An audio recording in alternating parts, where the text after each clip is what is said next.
This is what he says to them, though.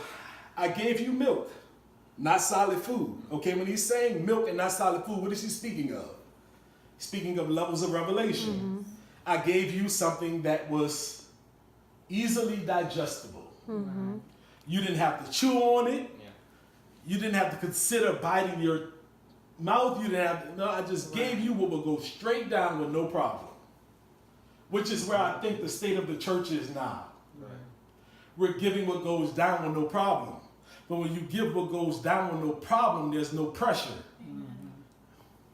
And it is pressure that causes you to rise up to the next level in Christ. Mm-hmm. Persecution is a form of pressure. Mm-hmm. All right? Challenge is a form of pressure. All right? He says, you're still worldly.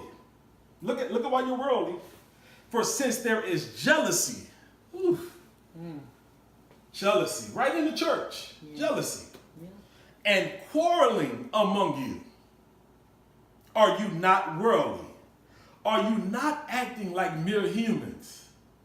Oh, wait, I thought I'm a human being. I'm supposed to act like a human. What he's really saying, when it's translated, do you not exalt your humanity over your spirituality? Mm-hmm. Do you not put your flesh first versus the Father? Mm. That's what he's telling them. You're putting your flesh over what matters to God. Yes. When Peter went to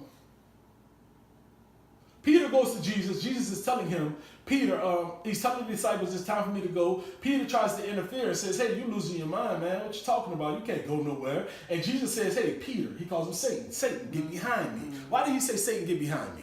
He says, Satan, get behind me, for you do not have the things of God in mind. Mm-hmm. You're immature. So when you don't have the things of God in mind, you move according to your wants versus God's will. Mm-hmm. You want me to stay with you, but I have a will to go to the Father. Right. Yeah. I have a will. I'm called to death. And when Peter got in the way of his purpose, he called Peter Satan. Wow. Which means that anything that stops you from what God has called you to, mm-hmm. you got to handle it seriously. Yeah. You got to handle it like it's danger to your destiny and to your development in Christ. You got to handle it at the, you have to. Yes. You can't